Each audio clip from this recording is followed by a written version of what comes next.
Okay, so I think Mira, you can, I think we're live and ready to go for it.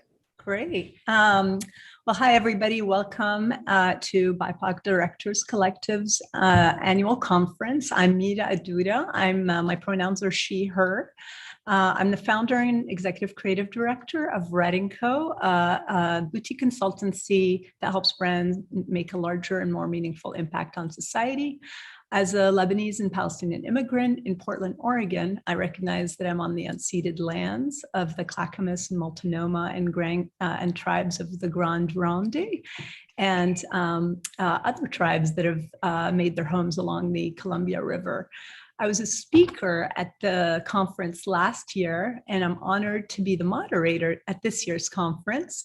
I'm joined by some amazing BIPOC directors this year. Inessa Selditz, who will be introducing herself shortly, Walter Gear III, and Fahad Khawaja. And I'll just turn it over to them to introduce themselves, and so you can get to know these amazing people. Inessa, do you want to start? Sure. Yeah, I'm Inessa Selditz. I'm the executive creative director of an agency out in Brooklyn. We do experience design. We focus on arts, culture, and social impact. So we've done stuff from partnerships with everyone from Bjork to Childish Gambino to Solowit, the Met, the Noble Foundation. And so our focus is very particular. Previously, I was a director over at Huge, which is a digital agency, and then at Rockwell Group, which is an architecture agency, but is squarely in the experiential field of it. I am on the land of the Muncie Lenape out in Brooklyn, and so I'm so glad that everyone can join, and looking forward to just great conversations this week. And really, it's a really good opportunity for all of us to check in and just see where all of our industries are and what is working and not working. So I'll turn it over to that. Great. Walter, do you want to jump in? Hey, yeah, hi. Well, first of all, excited to be here amongst all these individuals here. But look, my name is Walter Gear. I am an executive creative director of experience design over at VMLY&R. I'm out of New York by way of Long Island right now, which is the land of the Korchog. So that's it for me. Thank you. And Fahad? Hey everyone, first of all, thanks to Inessa and Aki and the whole crowd for having me. Really excited to be here and have a good conversation with the folks on the panel. Just to introduce myself, my name is Fahad Khawaja. My pronouns are he, him, and I am currently the founder and CMO of a social impact organization designed to amplify voices of color called HUE. I'm based in Brooklyn, which is on the land of the Muncie Lenape as well, and looking forward to the conversation. Awesome. Thank you. And thank you all.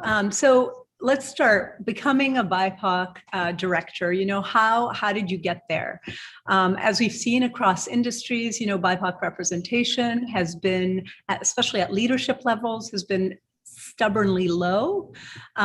Statistically speaking, the people around this table are a very small percentage of leadership positions in their different industries.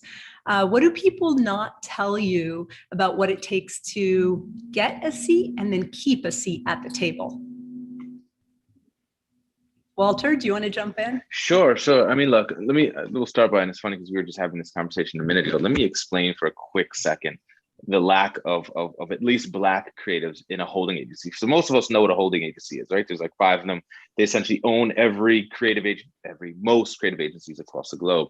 So in the US, there are 2 Black chief creative officers, 2, right? Under that, in my role, executive creative director, I believe now we have 9, and under me at a group creative director level, there are, I believe, 6, right? And then there's a massive gap, and then we go down to like senior designers, right? So there is a significant lack of, and we can go into full detail over why a little later as we go throughout this conversation. But I'll say that, like, I think what a lot of people don't tell you is, like, it takes resilience, right? It takes so much of really kind of extra additional effort, right? And as a person of color, specifically a Black person, oftentimes we get in the room and there's a feeling of having to be 5 or 6 times better than the person next to us. But we've also had this learned condition of when we're young, how many of us, right, people of color have had parents who, when you go out to a mall, you go to a store, they'll say, like, now don't you say anything that's going to embarrass me, or don't you do this, or, like, there's this constant, like, forcing us to not act or be a certain way when we're around other people that don't look like us. So when we get into these conference rooms, we do the same thing. We assimilate. We try to act like these other individuals who do not look like us, which in turn means we are acting, right? Code switching. And what I would like to tell people, like getting here, like at least for me, was cutting that off, right? It is because you can't do the best work that you're capable of doing without being yourself. Right, like code switching is like fucking exhausting, right? Like Denzel doesn't even do like Denzel. Like this is a guy, he's got multiple Emmys. Like it's more work than what this guy is doing, right? So I'd say being yourself and being who you are and showing up as your natural being, because like if you're not doing that, you're never going to be able to kind of come to the table with incredible work. Absolutely, absolutely. Thank you. I just saw that Enrique Mosqueda just joined us. Enrique, Hello, would how you are mind you? just, hi, welcome. Would you Thanks. mind just introducing yourself, sharing your pronouns and what land you're on, just so everybody and where you work, just really Sure. quickly? Yeah, I am Enrique Mosqueda, and I am a creative director currently at Instagram doing global marketing. I am currently also in the Bay Area. I'm in Oakland at the minute, and I identify with a bunch of different pronouns, but let's just do him, his here for us today. Love it. Great, thank you. So just to let you know, we're kind of talking about becoming a BIPOC director. How did you get there? You know, across different industries, you know, representation is super low. What do people not tell you about what it takes to get there? And then keep that seat at the table. So that's kind of what Walter was just starting to dig into.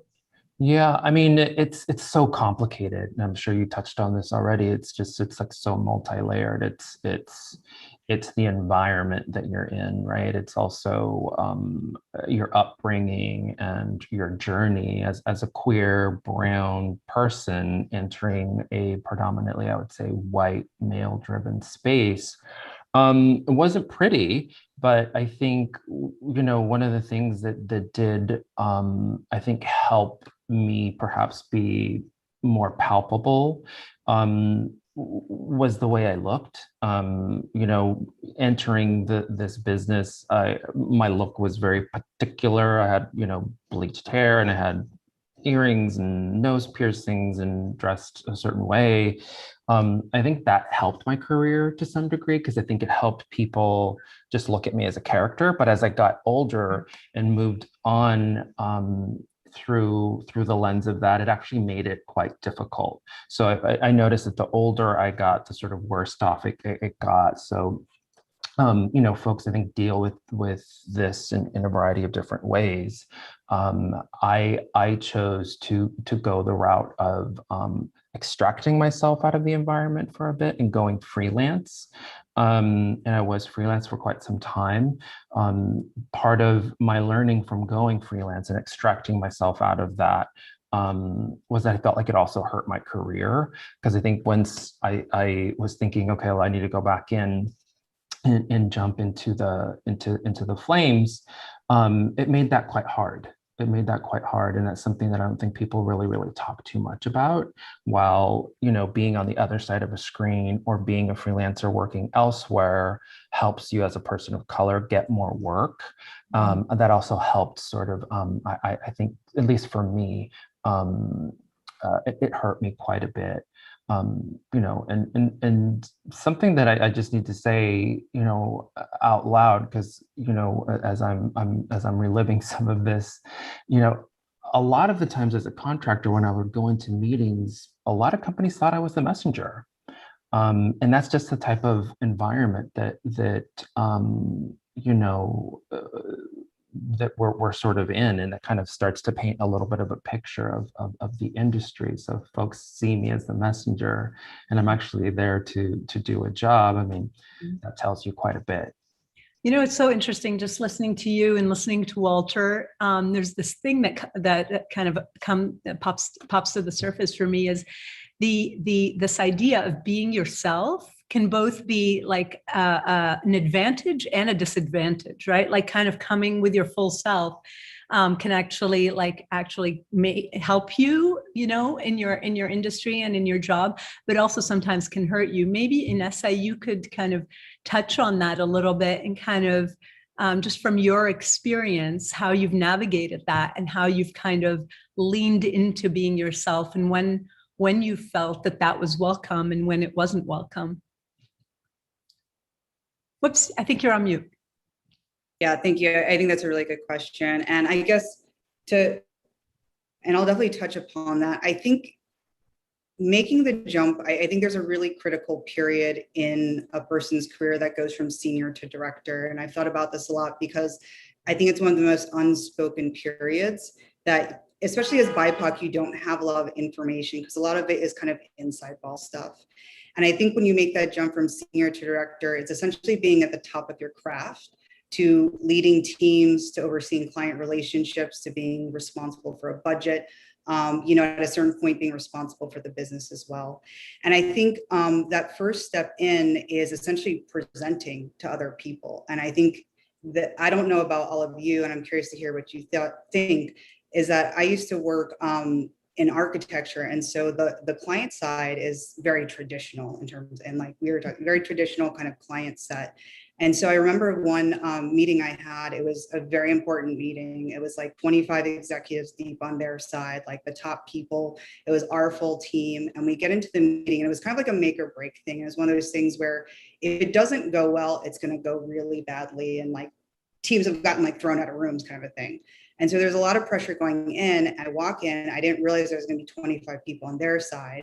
And halfway during the meeting, I had a teammate look over me, he like whispered to me, is like, you're the only woman and you're the only like non-white person in here. I was like, yes, I'm super, super aware of what's going on. And so I think the first thing is that no one really prepares you for that kind of that entry into it. And sometimes it can have different levels of, hopefully your manager prepares you for those things. But I think also, especially as BIPOC, there's an intimidation factor. You're like, oh, wow, nobody looks like me. And being a woman and a person of color, I'm like 5'5", it's like, I'm walking these rooms and like, I am who I am and I can't change that. And I remember I was talking to like one of the best presenters I've ever, had the pleasure of working with. And I was talking about, we knew another team that was competing for a different project. I was like, yeah, like they're gonna walk in and it's gonna be like these like 4 guys walking in. And he was like, listen, like we can't control for that. Like they're gonna do what they're gonna do and we're gonna do what we're gonna do. And we're just gonna have to work really hard and prepare. And at the end of the day, like we got the pitch, we won it. And it was a ton of preparation to get to that point. And I think that's what I wanna kind of point out to, similar to Walter's point, like there's a lot of resilience you have to have and know that's a critical part, especially, and I think it takes a couple of years to get good, because getting comfortable presenting and being comfortable with the material. I mean, I used to like literally study, like I take notes, I would study the day before, and now I can just flip through a presentation and like walk into stuff pretty cold, but you have to know that like that's kind of coming up and that there is probably going to be some discomfort, because within our larger industries, most likely there's not going to be a ton of people who look like you on the receiving end. And sometimes, whether it's implicit or explicit, whether you feel it or if it's something they're not even registering as well, it's like you might be self-conscious about that. You really just have to push through that stuff. And so at this point, I'm kind of just like, it is what it is. Like, I've obviously like pushed my way through that period, but no, there is that period. There is identity issues that come with it. And essentially, I think you have to settle up at a certain point with yourself and just be like, this is where I am. And I'm going to decide to just practice and be as good as I possibly can. Yeah, absolutely. Practice is the key to anything, really, right? It's all about just going for it. Go ahead. Just one point, and I'll be short. I don't want to take up too much time, but like also like we have to also realize it is easier to be yourself when you are an executive, when you become a leader, right? Because at that point you're like, I can say whatever the fuck I want and no one's gonna really say much, right? Exactly. But when you're a junior level, like it's really hard because you're coming into work and you're feeling like you need to appease other people. And part of appeasing other people means not making them uncomfortable, means not doing something that's out of norm, means not doing something that they wouldn't know. So like, my point here is that like, I think we're in a moment now where it's starting to be okay to say some of the shit that you want. And I'm looking at millennials, these younger kids, and they're out here saying stuff that I wish I could have said when I was their age. Coming out and saying like whatever is on their mind, and that's incredible. We need to see more of that. But the owners, like the people that should be responsible for helping pave the way, are individuals like us. us, excuse me, it is leaders. We should be creating environments and spaces where people feel okay being who they are, showing up as who they are. Because if we're not doing that, we're just setting a bad example. And look, and this does not mean just people of color. It's white people too, all of us. Yeah, absolutely. Bringing your full self, no matter who you are, should be what we're all working towards, because a lot of us were not allowed to bring our full selves to work when we started out in these industries. We actually hid a lot of ourselves, just to be able to stay in these industries, right? Like, I know advertising, marketing, I mean, it was started by madmen, right? Like, it did not start with people like us. So, Fahad, I'm so interested about just kind of your take on this and how you've kind of navigated. Sure. Just to build on what Walter was saying, I think, it makes me think about something I was talking to one of the Hue members about recently, where, we're of a certain age. And when we started in our careers, one of the things that we didn't have that I think the younger generation does have now is language that is a tool to help everyone be able to communicate better, right? We didn't have things like microaggressions as a term, right? I mean, there were plenty of microaggressions, but we didn't know what that was. We didn't have all this other language around sensitivity and so on and so forth. We just kind of knew that you were going to go to work and you were going to face all these challenges and it was going to suck, but that was the way it was. We just called that going to work, right? And I think the beauty of the moment we're in right now is that so much of that has shifted forward because the conversation has changed and there's language now for people to be able to actually communicate better. Whether the actions are backing it up or not is a different situation, which I know we're going to talk about in a few. But the fact that there's already language, I think, makes a big difference. Back to your original question, though, around the path and the journey. For me, I think there were two key things I think about. One is the human element, and then second is the functional element. And both for me tie to being an immigrant. And I think you'll appreciate this, Mira. I spent the early part of my life in other parts of the world. By the time I was in my late teens, I'd lived in multiple cities, in multiple countries. And what you gain having those types of experiences is an ability to connect with people across a lot of different cultures and backgrounds.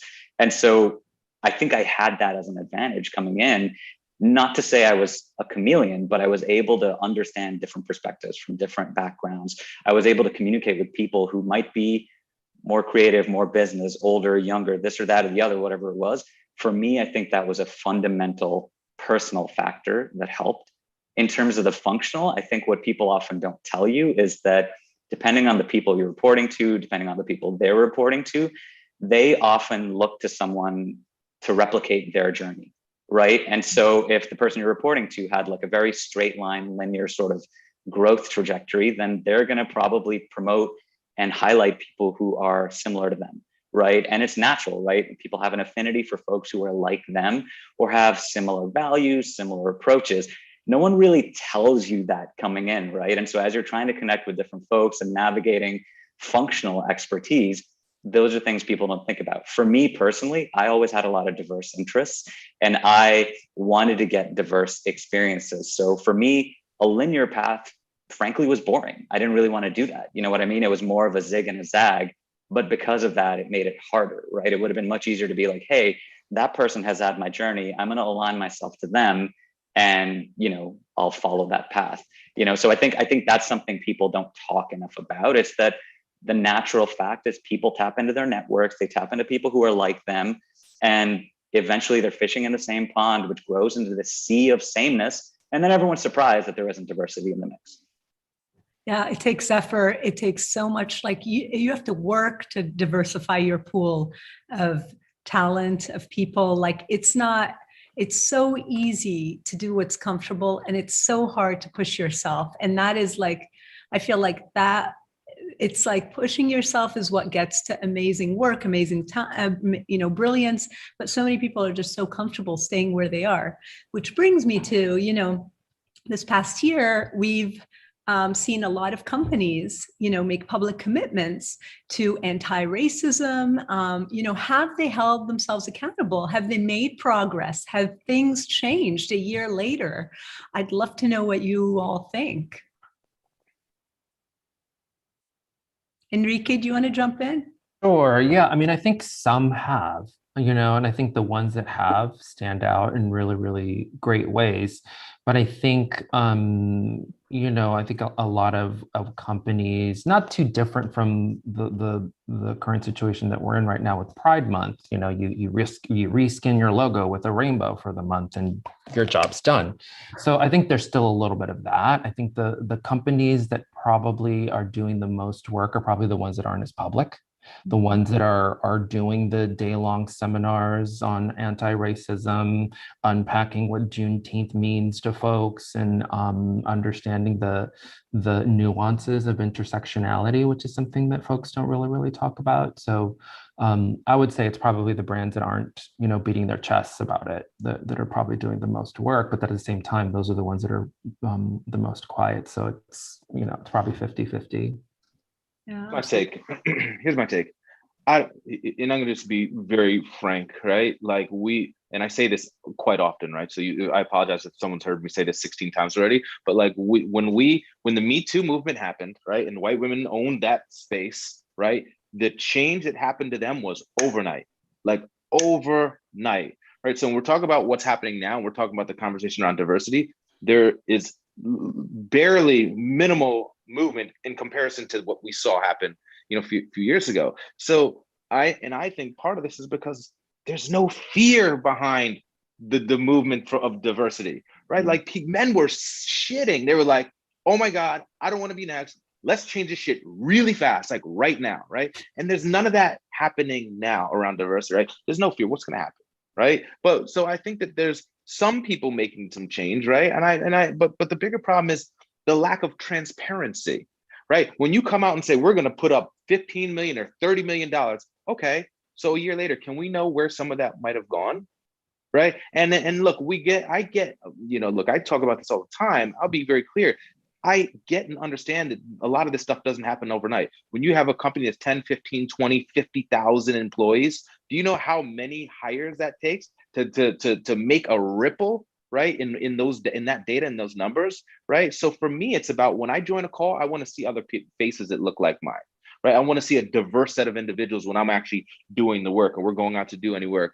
But because, a company of 100 people can easily be like, yes, we have 50% or 80% growth because we hired 5 people of color the past 2 months, right? So I think what we need to see more of is transparency from everyone. We get that you're not going to make it overnight. So tell us, we didn't get our goal. We would have loved to be here, but we ended up right here. What we're doing to get there is X, Y, and Z. And this is the next date we're going to actually check and let you all know. And this is exactly why people of color are leaving different companies, right? If you were to go and actually understand why because I'm not being told what's going on here. And sorry, folks, like this doesn't look like a place for me. When in fact, you might be doing some of the work. So let folks know, I'd say.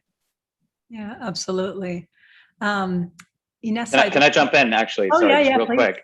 I think it's interesting that Walter mentioned Me Too, because that actually was started by Tarana Burke, who was a Black woman. And a lot of, the change happened when a lot more white women started speaking out. And a lot of white men started fearing what was going to happen, right? And so I think as we think about the power dynamics that exist across organizations, and we look at just the sheer numbers, right? Knowing that a lot of underrepresented communities, right, are known as minorities and are the minority in terms of numbers in those organizations, just from a sheer power dynamic standpoint, it can become difficult to have your voice heard, right? And be in those spaces where your voice is actually carrying weight to make a difference, right? I think one thing that I would say is around the question of, has there been change? I kind of feel like you don't really need to ask our opinions because we have data. We have real data. And, Inessa and I talked about this too. We did a study last year that actually has a full detailed report showing that people themselves across the US reported that companies have not delivered on their commitments. Nearly 80% of people said that since last year, companies have not delivered on their commitments, right? And there's that comes to recruitment, that comes to promotions, it comes to all these other elements. So the data is there. And I think it's just a matter of now backing that up with real action that's going to create change. Yeah, absolutely. Ines, so what do you think, what are some ways you think we can kind of move the needle? If like there's data that's saying things are not changing, right? What do you think are ways we can kind of move this this from not just talk, but actual action? If a year has gone by and nothing has really changed. Yeah, so I think, well, first of all, I want to mention the 600 Rising letter that Black creatives and executives and people working in advertising put out last year. I think the very first thing, a lot of agencies did address it, but I feel like if you're not addressing kind of point by point, that they've done a lot of work, and I really want to acknowledge that. And so I think every agency needs to reread that letter and make sure they're absorbing what is going on in that letter, and then also going through their own agency and making sure they're addressing it. So I think at a certain degree, we need clear policies. What's clear that doesn't work is for one ECD, one creative director, one person who's really passionate about it, and the D&I team to be animated about it. The whole organization needs to be animated about it because this is a system that is working together.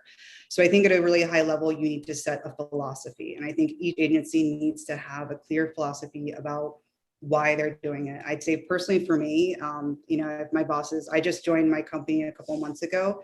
And so this is essentially like where I am in my approach, and what I'm going to ask for is, I think at a high level, you need a philosophy about why you're doing this and why it's important to your agency. And I don't think it could be a vanilla statement of we value diversity and inclusion. Like it literally becomes like a copy paste thing. So it needs to be nuanced. It needs to be crisp. It needs to be clear. And for me, I just think the work is stronger, the work is brighter. Like to have that friction between people from different backgrounds is really, really important in a global world, especially with the work that we do. And really understanding that with so few people of color who have a seat at the table, that really disproportionately affects people of color down the line too, and we have to acknowledge that. So I think you have to have a philosophy, and then I think you really need policies. I would refer back to that letter as a starting point. I think, policies that are set at a very executive leadership, and you guys align on that. And I think each department really does need kind of clear remits too. I think there's this general like, yes, like we're definitely going to do something. But I think unless like production has a clear remit of like, you need to look for vendors that are diverse, and HR, you guys need to make sure that every single job that we post, that we are finding like the strategists of color, the designers of color, making sure we're making relationships, not just paying them the last, making relationships with groups and communities, and consistently doing that outreach and putting out all of our jobs to those groups is really important.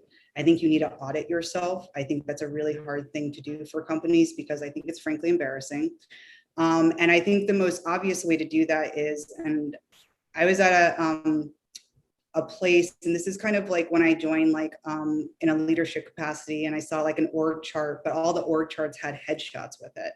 And when I saw the headshots with it, I basically freaked out because I was like, oh, this is very bad, very, very bad, especially at a leadership level. And so you really see where the gaps are. And so every part of the system kind of like needs to work through. But we also, one of the people on the panels last year, like a lot of times it kind of feels like it's like taking your medicine thing. And I really want to make clear, and that's why I'm referring back to like a philosophy of it, is that it makes the work better. And it is up to the ECD, it is up to the CEO, whoever it is, who's kind of the last in line, to really make clear what that vision is and why we're doing it and why it's really, really important.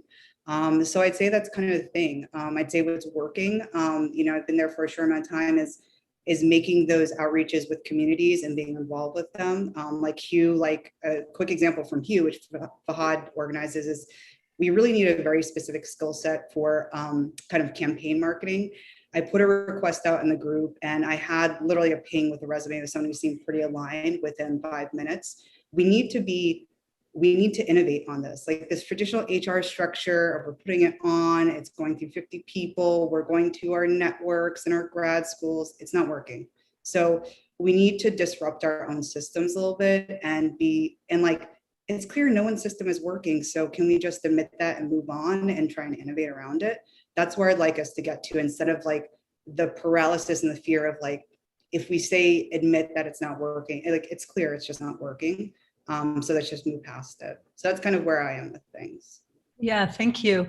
It's interesting you bring up 600 and Rising because I'm a board member on 600 and Rising, and one of the things that we're like prioritizing more than anything on the list of 12 things is pay equity, because that, we asked our signatories, and that was one thing that was like actual tangible stuff that we could work on, something that we could work on that could actually like create real change for, Black talent in this industry, to actually help them get paid what they're worth, because, one of the things we've talked about is how do you make that transparent, so people know where they're at and how far off they are and can have like the resources to go fight for more money. Walter, Can I just say, please. that's not going to, this is just my opinion, that's not going to create change. Okay, so picture this. I'm a designer. I'm a junior designer. Great. You now pay me 10 grand more because that's what I deserve, because the person next to me gives 10 grand more. That doesn't change my life. What changes my opportunities for me is I want a promotion, right? And then I want to be promoted again and again and again. I want to be a VP, a SVP, EVP. That's what makes changes. And if we're talking about the numbers and everything, like what 600 did was dope, because what they were doing was they were holding people accountable.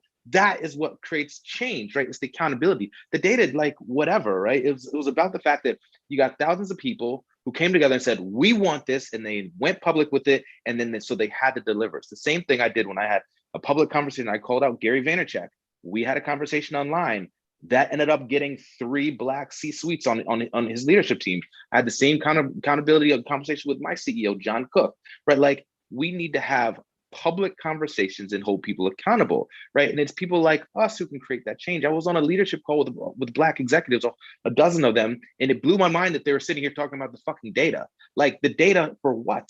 You are all in a position to hire. So guess what? Hire a person of color. It's that easy. When you get opportunities, when I go and speak at different events, whether it be a keynote event or whether I'm panel or whether I'm like, on a jury, I have an ask. You want me involved? 13% is my rule. 13% of the other people involved need to be Black to match the demo. And then when they say, well, great, we'll look into that. Well, actually, here's a list of 20 people that you can put on, right? And my list is all junior to mid-level people, no senior people, because they don't need the same opportunities as me. And what that does is it creates opportunity, gives a spotlight to other individuals who don't get that, right? It's about creating space in a place at the table for people around us. And we can do that. And if we all do that, change happens significantly faster. So fuck asking for the data, hire those people, and it's allies as well. I would also say it's brands. That's another piece that we should not discount. Brands have a ton of power. They have a ton of budgets. And at the end of the day, they're at the top of the food chain when it comes to marketing and advertising. Absolutely. Let's be honest. And, Inessa made a good point around supplier diversity, right? Putting policies in place at all these types of companies is great, but a policy is only as good as how it's actually put to use. For years, I've been hiring agencies and specifically asking for people from diverse backgrounds on their teams. And, it shows up in the work. When agencies have pitched to me in the past, and I look at what they pitched, I've literally said, who is on your team? Because it was very clear from the very beginning that there wasn't much of a mix of people. Like, it's very clear. It's clear in the work, right? And so then I've had to go back and have the uncomfortable conversation of, what are you doing to drive diversity? Are the people at a leadership level? Are they not? What's going on? And I think that is really a key piece when it comes to accountability. It's the clients, the marketers, the brands saying, listen, we really believe this is important. And there are some brands out there that I'm seeing do that more. So for example, I was talking to some folks who've worked with Verizon, right? Obviously P&G with varying degrees has done it too. Most brands out there aren't doing that. And it is as simple as a brand manager, a director, a VP, or whoever at a brand saying, listen, we are going to hire an agency and we're going to hire a team that reflects the country's diversity. That will make a big difference. Yeah, absolutely. To your point, one person could change the entire fucking landscape of advertising. One person, Mark Pritchard, P&G. All you have to do is come out and say, hey, guess what? Anyone touching my business has to be full diverse teams and they need to look like this. And I'm giving you 90 days to do it. I guarantee you 30 days, everything would change. And then you're going to see every major brand after that go and make the same request. Simple. I get P&G does the work. They totally are doing some of the work. But if they want to change the landscape, one guy could do it literally this week. Yeah. Go ahead. And I want to I think there's a lot of heat on agencies, which 100% they need that heat to kind of move forward. But we also have to keep in mind, like with all these industries, what I've really noticed, like it is an entire ecosystem we're talking about. Clients have a role to play in this. Like they need to be asking the right questions, because I guarantee, like to both of their point, guarantee you it would change. Nothing would change us faster than the clients asking for diverse teams. You think every single account manager in this industry is going to be changing their tune. Second, awards and like panels and talks. Like I have seen several in the last year of diversity talks where it's all white women. And I'm like, I don't know who forgot the memo about last year, but we are not, we want to have this kind of, it's amnesia and exceptionalism, but understanding if you are touching part of this business, is that you have a role to play in this. And I think something that I ask myself, because there is a lot of paralysis, and I understand, listen, it's not like I'm like the number one D&I expert on all the policies that should be made, but I think you really have to ask yourself some hard questions of how am I uniquely capable of making this movement and being an active, this being an active part of my practice, because there's just clear it's a problem. And so we can't separate ourselves from like, oh, it's the agencies. Agencies have a big role, but clients, and you're right, Mark Pritchard and anybody else who has like control of that big of a budget, like nothing would ripple throughout the system larger than that. You know, we talked to people in theater and they said that the biggest change that would help is putting someone like the Apollo Theater on the industry, the board. And that in itself creates tremendous industry change. And so we do need to kind of like agencies, but other kind of key things that would really make an impact very quickly. You know, it's interesting. I was going to say, you know, we're a female and minority owned agency, and we see that brands do not hire, you know, like they have the option to hire diverse and they don't, right? So going back to Fahad's point, you know, part of it, they're the like top of the food chain. They're the ones distributing the work. So they also have to change internally. A lot of times inside brands is very undiverse as well. Like I know one, you know, tech company with a huge internal studio with 200 people, and there's one Black person on that team. So, you know, that's kind of, you know, not, you know, they're definitely not making progress. So I think what I'd love to, before we jump into the next question, I just would love any resources that you guys have. You know, we're talking about, we're all in different communities. I'd love just any resources or tools or,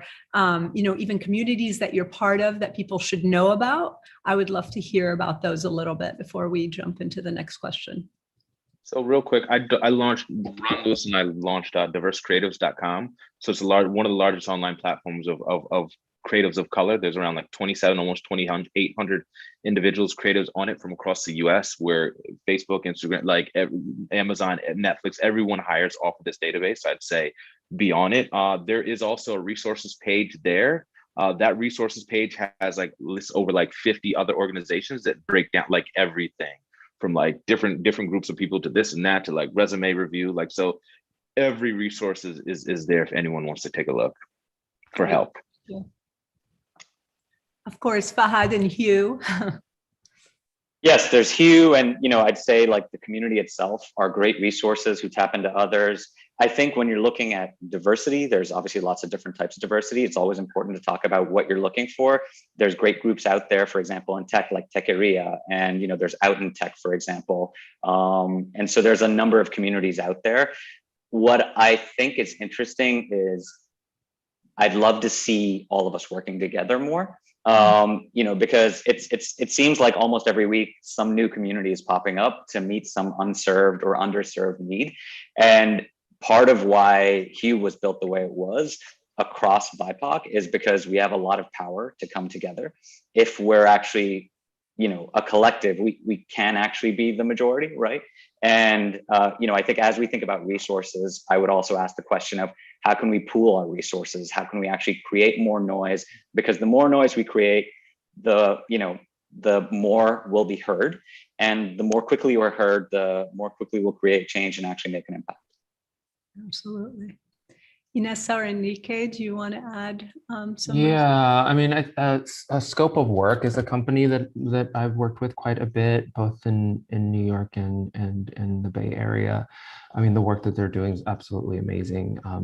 You know, and I think part of what I like to do as a human in general is just keep tabs on people. Have a spreadsheet of people that catch your eye. You know, I spend my time on social media quite a bit and come across a lot of amazing work from directors and, you know, graphic designers, art directors, writers, whatever the case is, and log that, store it. And you know, when it comes to chances, those are the people that I pull in, you know, making sure that I give back as well, because I think, you know, what we also have to do is take our role quite seriously, and how are you giving back? And I think that's just how I have a tendency to just log it all, and when I need it, I bring people forward. So yeah.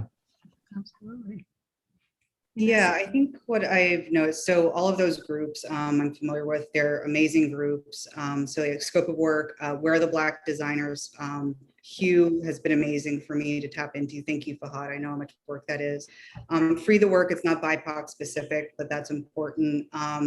I encourage every single creative director, anyone who hires or has the ability to hire, like you really need to keep your own list. And one of the most important things that I've done over the years is have that list that you can refer back to, because so much of this industry is something comes up last minute. You need someone with a really specific skill set of someone you may have met casually 3 years ago, and being able to pull them very quickly. And the more that we can circulate names, essentially, and trust me, I'll be pinging you all for names of like a strategist or an art director or whatever, you know, the more that it's really just helpful. And I would also just say, this past year especially, I've seen an incredible rise of community groups that are rising up to support one another. So if you are a Latinx lighting designer in theater, or you are a woman of color podcaster, or a Black designer, or an Asian UX designer, like there are literally groups that support those communities.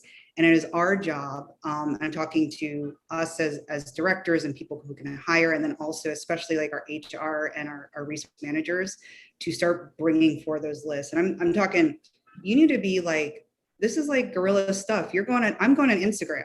I'm like, this is what I'm doing. I'm going on Instagram. I'm like, BIPOC like podcasters. This is what happened this past week. I found women of color podcasting. You need to be that flexible. We can't just like wring our hands of like, oh, I don't know a group and where do we go to? And like my grad school, I'm not really connected. Like, be creative and know they exist. And I also want to communicate to people who are younger, like these communities really do exist. So if you are feeling that there's not a community, or there's people you can't find who look like you or see that role first, like know they're out there. And today it's easier than ever to access these groups. So I want this to be a two-way street of us recognizing that. And a lot of times they're very specific. So you literally have to like specify like what you really want, like strategists who are whatever. And then other people who are looking for that community, like, you know, really search them out, because they're out there and they're there to support you as well in your journey. Yeah, awesome. Thank you. So which brings me to the next. You hired for your own agency, so I want to hear from you. Oh, yeah. Because I know, because you were at WK and then you started your own agency. So I actually want to hear from you what your resources are. Well, everybody who works at Writing Code knows that diversity is like the utmost importance for me. You know, it's like, I won't even look at something if it doesn't have diverse candidates. Like we just finished a production where we produced everything internally, directed, you know, everything. And we had Black people, trans people, it's just like, you know, it's, for me, it's like such a, you know, being a minority myself, that is just, it's in our DNA to want to elevate and empower other people, pay them, right? Paying them, elevating them, giving them opportunity. You know, we're always looking for, you know, like, for example, on this production, we looked so hard. We were like, it was so just important for me to hire like a DP that was female or BIPOC or both. And we looked so hard. And every time I'd send out an email to so many different people I knew in the industry, they're like, I don't know, I just don't have names for you. You know, all I know some great white males. And I'm like, come on, we have to try harder. There's got to be female DPs out there. There's got to be BIPOC DPs out there. Why is this so hard? And we just kept going and going and going until we found and hired a Latina woman, and it's like, they're out there. You just have to try a little harder, And I think if you have that as like your North Star and you're going to do everything you can to hire those people, you'll get there. But you have to have that drive and you have to have that hunger to do it, because it's not easy. It's the easy options are it's like, even I remember like a few years ago on a Netflix job, it was so easy to hire a like really successful, famous white, director who's, just known and stuff. But we had to like really just go, okay, but this is not the right person to hire. And he wanted to do it, to get him to want to do it was like kind of, he never accepts to do, projects. He's super picky with his project. And it's normally like, it's really flattering for creatives to have a director of that caliber. But I was like, that's not the right, that's not, if we just keep on giving jobs to the same people, the people that need opportunity will never get those opportunities. So, instead of hiring him and having it be a huge like PR thing, right? Because with that name comes like the ability to PR the spot and get all this recognition. And oh my God, this super famous director did the spot. We ended up hiring a Black director because that just was, our whole idea for the spot was about making room. So it would be so silly to actually hire a white male for the spot that was about making room, right? So it's like, it has to be top of mind. You have to put in the effort. It's not easy, but you know what? It's never going to be easy until there's more of us out there doing this thing, right? So how is there more of us? By us giving more opportunity to people and elevating them. And Enrique makes a really good point, by the way, too, about flagging people who you may be able to tap into later, right? All of us have heard about the pipeline problem that, has stopped everyone from being able to hire people from diverse backgrounds. And the reality is it's a myth, right? There isn't a pipeline problem. We're all here. There's so many of us out there. We're here. But, what Enrique said that I think is so important is you're building the pipeline, right? Even if you don't have a job right now, right? If Mira, you had been able to connect with someone even before you needed that person, if it was a month in advance, 2 months, 6 months, a year, whatever it was, and you're able to nurture that relationship, right? Over time, one, you'll know each other better and you'll have a better understanding of each other so that if it comes time to work together, you'll have a stronger relationship. But two, you have people that you can reach out to and you can move more quickly when the actual opportunity comes up. So building those pipelines is something that we should all be doing. And I think everyone has a responsibility to be tapping into that. Doesn't matter what level you are, doesn't matter what function, doesn't matter what part of the industry, everyone should be investing their time and energy in that. Yeah, absolutely. And I love, Fahad, what you said earlier, that I think our power comes from coming together as different, underrepresented groups, because the reality is Gen Z is already 50% BIPOC. If we come together, we are the majority. That's the reality, right?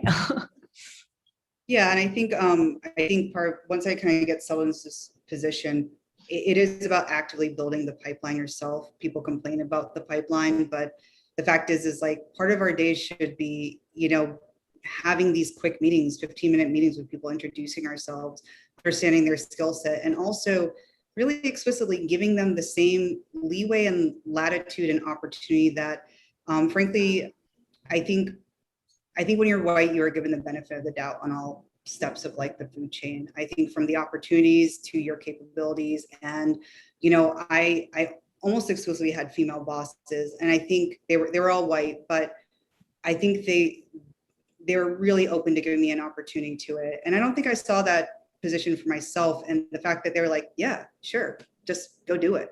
Like, and it took years to get to a certain place, but like, I think we collectively as people who have like moved through certain parts of this ecosystem is to recognize that, we need to also give that same latitude to people of color, that we kind of really freely give out to other people of like, yeah, they kind of did this thing in grad school, and like it's not a real thing, but I'm sure they could do the thing. We need to make sure to extend that to other people who might not have the exact same fit as well, and understand like we do have biases as well, acknowledge that. And I think that's really important, and just test it. Like, let's do a freelance job. I mean, you know, not every person you need to hire at like the C-suite or the ECD level. So just like test it and innovate and iterate, and you know, just like build that muscle and that pipeline together. Thank you. So kind of going to our last question of the day, you know, knowledge passing, you know, what advice do you have for aspiring directors in the field? You know, some of the people who have been most affected this past year, you know, through the pandemic and through everything that's happened, are BIPOC and are just starting out their careers. You know, so what advice can we give them? What advice would you give your younger self, especially in the context of what we've been living through? I say one thing when I mentor folks. Number one is look, you need to be unapologetic as shit, right? Like, be who you are, show up as you are. But more importantly, one thing that I tell folks in the creative space is like the importance of knowing how to speak and tell a story, right? And own a room, right? The one thing I tell folks is like, look, like as a creative, like, you know, when you're first 2, 3, 4, 5, 6 years, like you are all in Illustrator, Sketch, Photoshop, whatever it is. Like now at this point, I'm sure the most of us on this panel right here probably barely ever touch any of those, right? Like I might touch it for like 10, 15 minutes a week because my job or our job, right, as executive creative director or chief creative officer is to pitch, is to sell an idea. We're always selling ideas, whether it be to our internal teams or whether it be externally to a client. So you have to understand, like, get comfortable with speaking in front of people and telling a story, right? Because all of that really matters. But the latter part I'll say is also, you know, the creative officer of tomorrow is different from the one of today, right? Is an individual who understands not only just UI and user experience, but it's an individual who understands data. It's an individual who understands research, an individual who understands strategy. You are wearing now 6, 7 different hats, right? So I tell people, try to be a pentathlete of the sorts and understand the entire digital ecosystem, because you have to know that if you plan on truly creating opportunities that elicit an emotion from a consumer. Yeah, I'm just gonna piggyback off of that. And that goes to my first comment about where is that kind of critical jumping point from senior to director. The public speaking, the presence, the ability to tell a story, to defend ideas is just critically important. And I've been in media, I've been in architecture, I've been in agencies. Like I've seen a lot of people not move past that point because they can't get past that point. So I remember one of the best presenters I've ever seen in terms of like telling a story, entertaining a room, and also defending ideas when it got really, really bad, is he was talking to a junior strategist and she was asking for, she was very shy. She was not BIPOC, she was very shy. And he was like, you should take like comedy skills. And I was like, that is so weird. And I was like, it actually really makes sense. Like you need to be very comfortable in front of people and know that there's going to be a really hard period of probably a couple of years where you are going to feel really uncomfortable and maybe bomb, but like you should be taking public speaking skills, you should be taking comedy skills, you should be taking debate classes, like all those things that help you get over that, because it is, and it's different from being on Instagram or doing live things or YouTube things. Like walking physically into a room, presenting idea from start to finish for an hour, 2 hours to people who may not be interested, who are bored, who don't like it, who have questions. It is a muscle you really have to build. So my best advice is to do that. And the second thing is that know that there are like when we were kind of coming up through the ranks, there's not a lot of community support. You couldn't find them. Know that if you are a Latinx like UX designer, there is a group out there and you need to find them and build that community and support all along the ladder for yourself, because there are like really tricky questions that all of us had to deal with that are they're hard, they're complicated, they're embarrassing, and so build that community where you can have honest discussions. It's going to be the best thing for your career, and people will give you advice on when they're like, that might not be the right move, or like, you might want to improve in this area too, and be open to that feedback. So that would be my advice there. Awesome. Yeah, I love that. And I'll add to improv. I thought improv was like one of those things that taking improv classes, like a lot of times I get invited to meetings. I don't really even have context on what I'll be commenting on. And you're just tasked with like, making some decisions and, coming up with rationales and all that stuff on the spot. So, being really comfortable with that, I think improv really helps. Fahad or Enrique? Yeah, the other thing I would say is like be a Swiss Army knife. I think if you're in the context of being a creative in an ad agency or just being a creative in general, understanding your role and the role of others and how you can help each other, because there is a little bit of itching my back if I scratch yours, that can happen in the context of that, right? It's like really knowing what account executive's role is, what is the managing director's role, who's the CCO, how did they get here, who's the client's favorite agency, partner, and getting to know them. And then I think also part of that too is I think, and Walter talked about this a little bit too, is like knowing your brand. Something that I wish somebody would have mentioned to me years ago is like, what's your brand? Who are you? What are you bringing to the table that's different than A, B, and C? That's something that I don't think we talk about too often. And something that I definitely, when speaking to people and speaking to younger folks, I definitely tell them, like, think about like, who are you? What are you bringing to the table that's different from anybody else, regardless of, your background, like who are you, and making sure that you're aware of that. Yeah, absolutely. Getting to know your brand more than your brand, the people on the brand side, even though their brand, I think 100%, that's a huge yeah. advantage. Huge. Fahad? It's important to recognize a couple of things. First of all, I think, we're talking about BIPOC, but we also have to recognize that not all BIPOC are the same. And the reason that it is BIPOC is because, Black and Indigenous folks have had, a much, much worse time than I think a lot of the rest of us. And that's important to recognize. So there's going to be a lot of unique elements to the experiences that those folks have had versus others. But I think there's a lot of unifying elements. And for me, I think the two that I think about are, number one, you should lean into what makes you different, which I think speaks to some of what Enrique is saying in terms of your brand, right? Recognizing what it is about you that is different, that is that missing element that would make the recipe much stronger, right? And when you're finished, you've just got a much better result. Lean into that. That's your superpower. That's the first thing I would say. And then the second, which really I think is underemphasized, is sponsors and advocates. You need to have those early on in your career, and they will help you get to the next stage and the next stage. There's sort of a tendency to overemphasize mentorship. I think mentorship is great. It's important. It's critical.